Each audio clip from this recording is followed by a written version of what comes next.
skem që i ka bo vetëm mafja.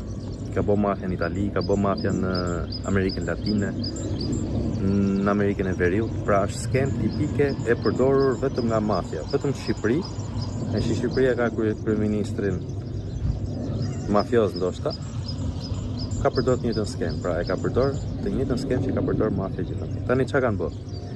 E mbyllën këto, i vun kapakun, e kanë mulu siç mulojnë mbeturinat këtu, vjedhja, dhe kanë kriju një kompani, kompania e ekonomisë së mbetjeve, kuptoj, kanë vujë emër të bukur, kështu, kompani shtetërore.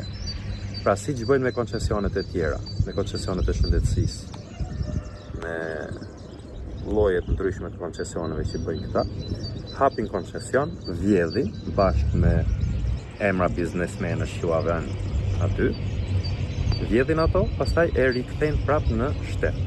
Pra kjo tani këtu